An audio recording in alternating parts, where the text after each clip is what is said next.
Jean-Claude Larcher. Je n'ai pas besoin de vous présenter à nos téléspectateurs puisque vous êtes un des auteurs orthodoxes de langue française les plus connus et les plus lus.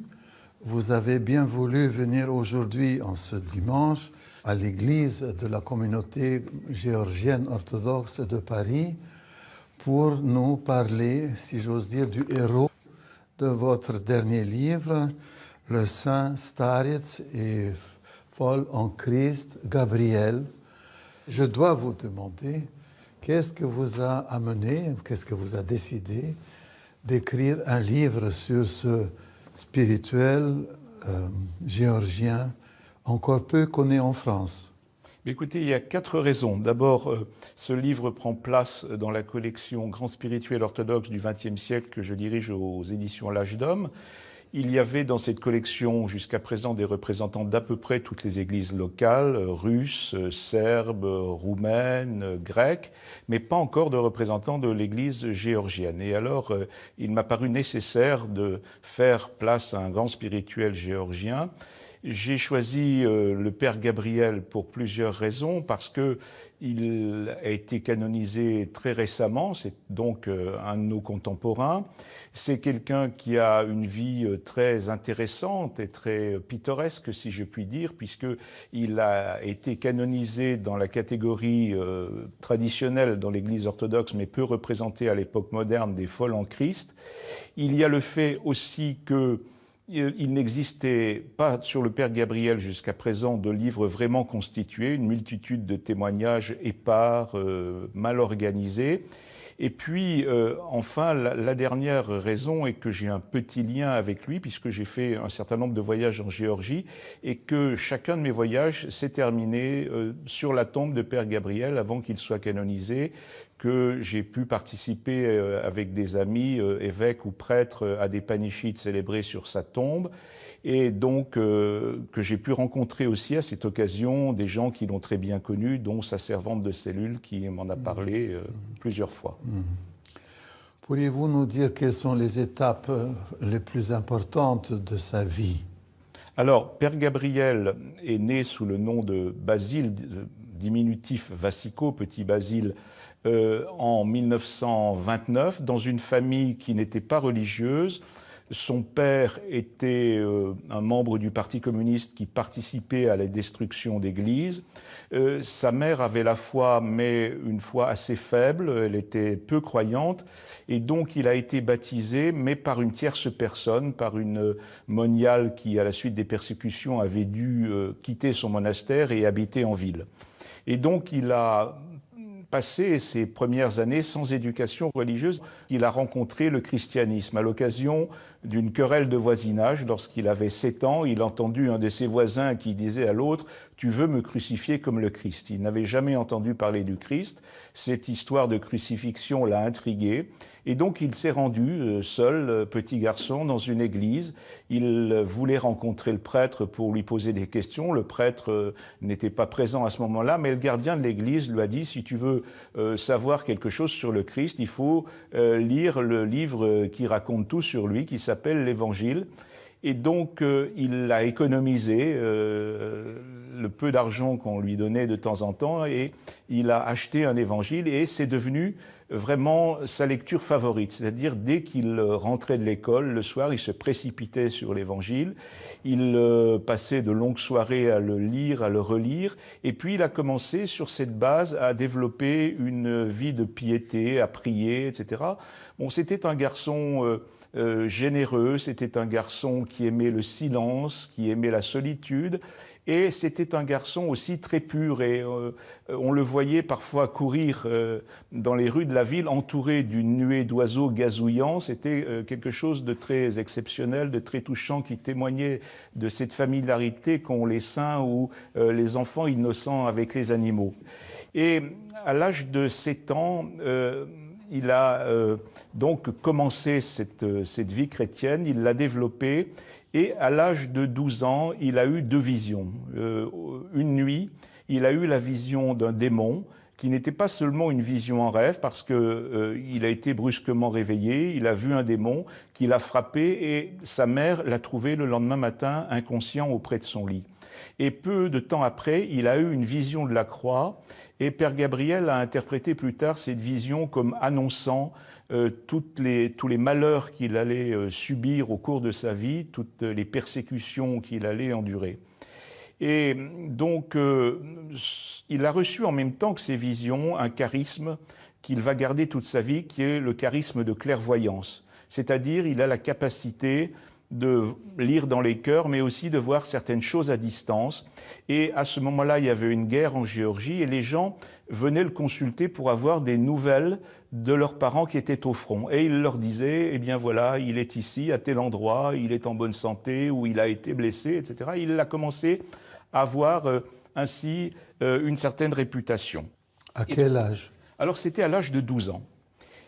Et étant très pieux, sa mère étant elle-même peu engagé dans la foi, il a commencé à être agacé par ce garçon tout le temps plongé dans l'Évangile, qui aussi commençait à avoir une influence spirituelle auprès des gens, qui priait toutes les nuits assez longuement.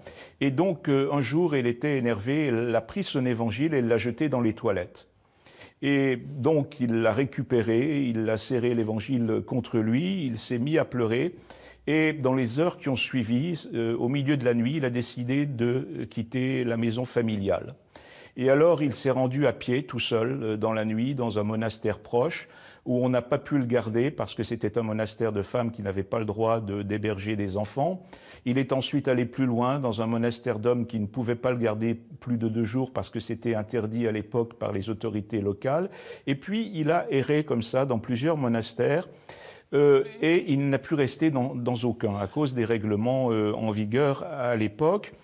Mais il a eu, dans un de ces monastères à Béthanie, la possibilité providentielle de rencontrer 2 moines très saints, le père Jean et le père Georges, au monastère de Béthania, dont l'un, le père Jean, est devenu son père spirituel. Et ces 2 moines qui vivaient très pauvrement étaient des gens qui étaient tellement saints que le patriarcat de Géorgie, à la chute du communisme, les a canonisés tous les 2.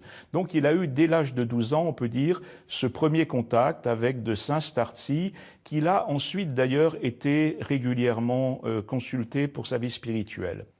Il a reçu un deuxième charisme, le charisme de prophétie, et il a converti comme ça énormément de gens au christianisme alors qu'il avait 13 ans, 14 ans.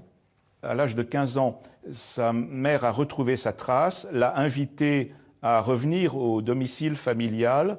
Et là, il a commencé à fréquenter l'église.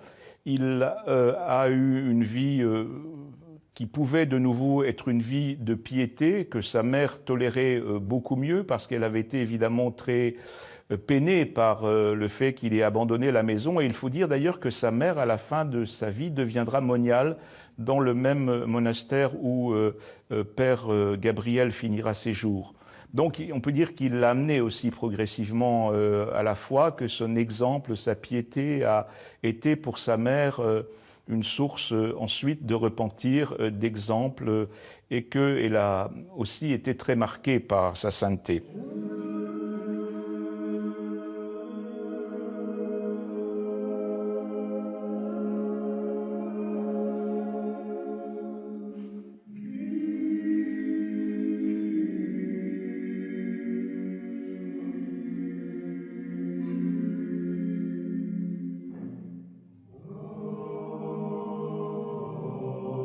En 1949, il fait son service militaire, normalement, mais très curieusement, 1 an après, comme son influence s'étend, parce qu'il continue à avoir avec les gens des relations où il leur enseigne les rudiments de la foi, où il les convertit, etc., où il a un rayonnement, les autorités cherchent déjà à l'éliminer. Donc on lui fait subir un examen psychiatrique et on le déclare fou, mais uniquement sur la base des 2 visions qu'il avait eues.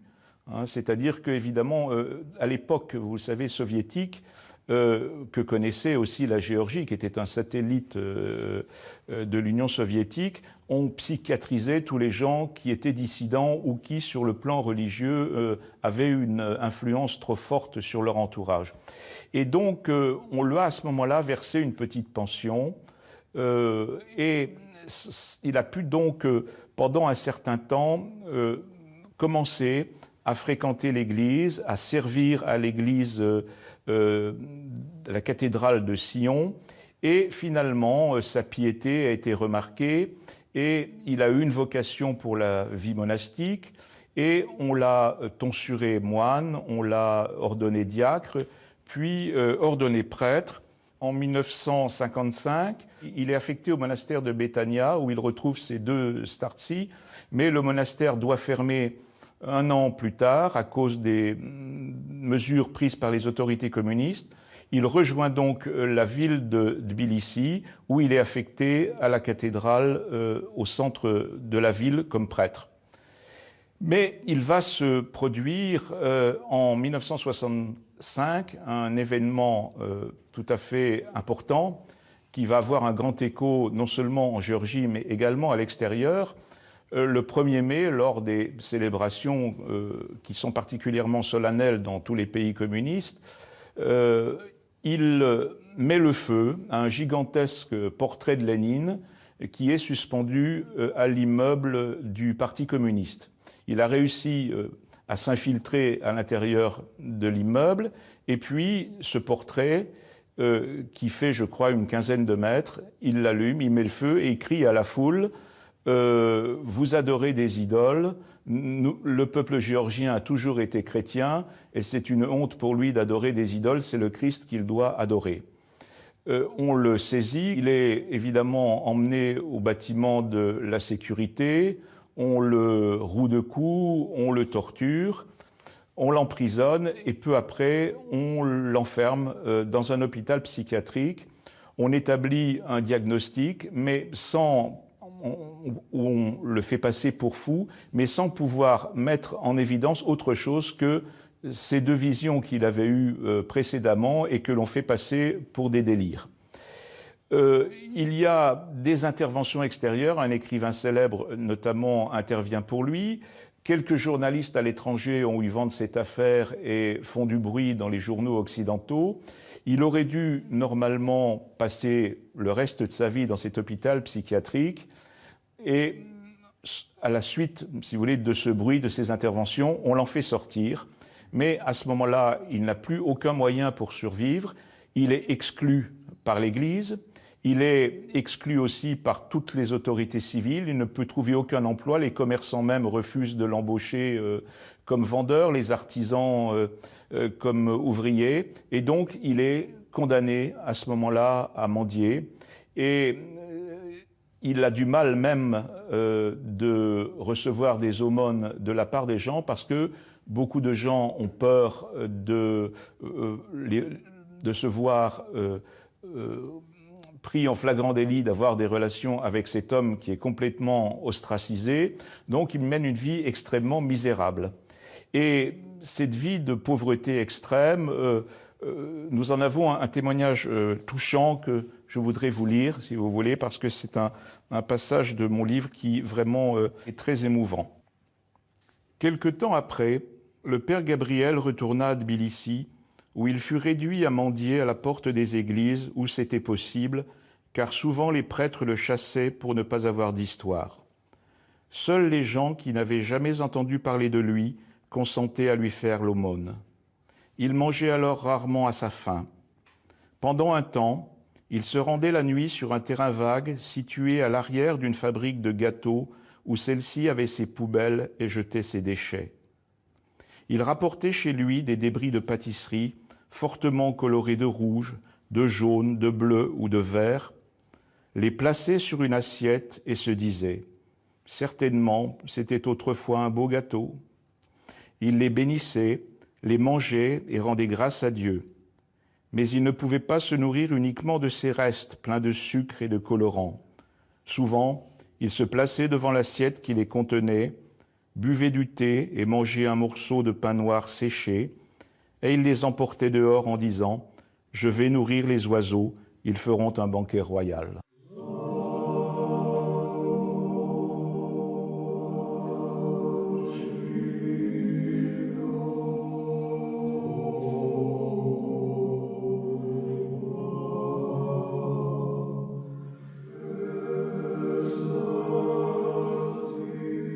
Donc, après toutes ces difficultés, il va quand même réussir à mener une sorte de pastorale.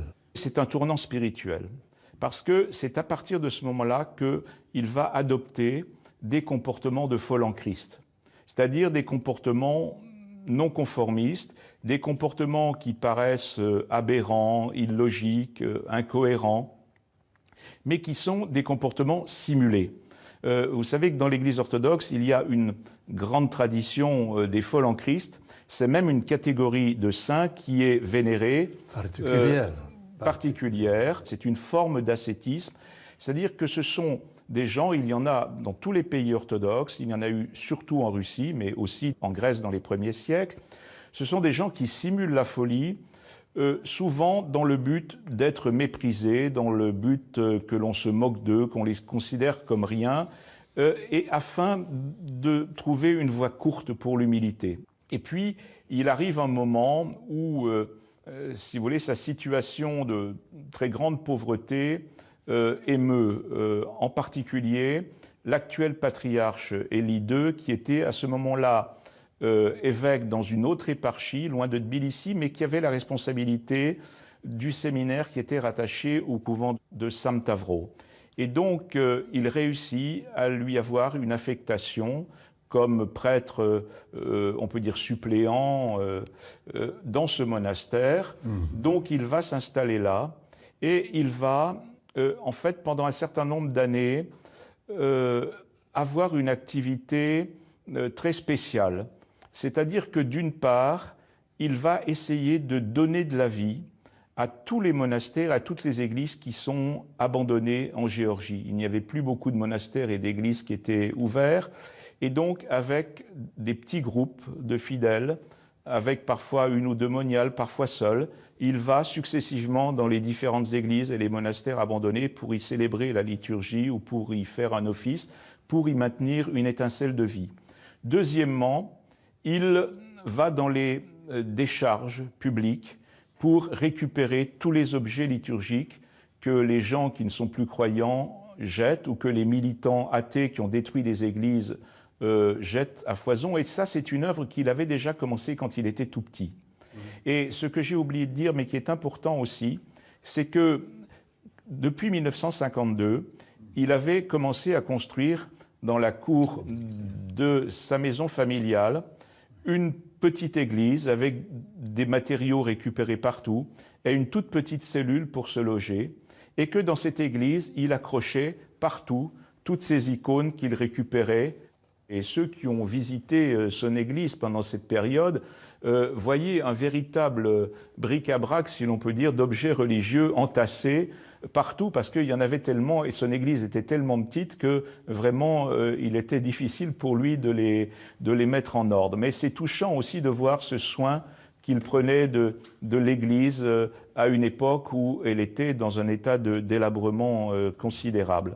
Et donc il va continuer aussi cette œuvre étant à Samtavro, et puis va se développer la fonction de père spirituel charismatique.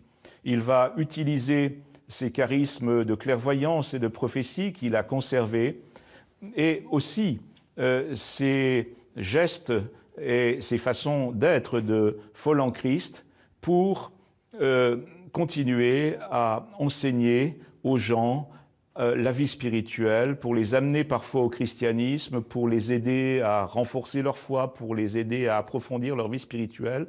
Beaucoup de gens vont aller le consulter à ce moment-là, mais il va parfois aussi se signaler par un certain nombre de comportements qui pourront paraître parfois choquants, parfois scandaleux, mais qui seront des occasions de remise en place pour des gens qui ne se comportent pas comme il faut et qui seront des enseignements sous un mode, si vous voulez, très particulier qui n'aurait pas été aussi efficace s'il avait été le mode ordinaire.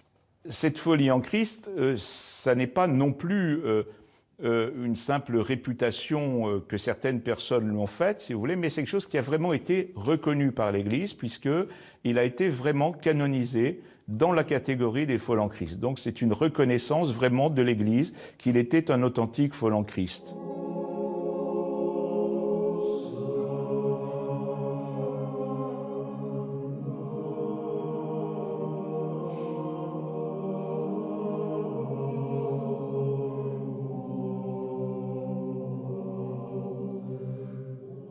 Alors, par quoi se caractérise la folie en Christ du Père Gabriel? Eh bien, on y retrouve tous les traits caractéristiques des folles en Christ dans toute l'histoire du christianisme. Chez les folles en Christ, il y a une grande familiarité dans la façon qu'ils ont de s'adresser à tout le monde, y compris aux autorités ecclésiastiques. Il est arrivé, par exemple, que Père Gabriel intervienne dans des services liturgiques pour remettre en place un prêtre qui se comportait mal. Ou il est arrivé, par exemple, qu'il s'adresse à des autorités politiques publiquement, très familièrement, pour dénoncer certains de leurs comportements. Donc cette familiarité pédagogique est quelque chose de très commun aux folles en Christ qu'avait le Père Gabriel. Il y a aussi ce qu'on peut appeler une brusquerie pédagogique. Parfois, le Père Gabriel donnait des coups. Il ne frappait pas fort, mais parfois il donnait des coups. Parfois, il intimait à des personnes de se mettre à genoux pour les amener à apprendre l'humilité. Et parfois, d'ailleurs, lui-même se mettait à genoux en même temps qu'eux pour montrer que lui-même était capable de pratiquer la même chose.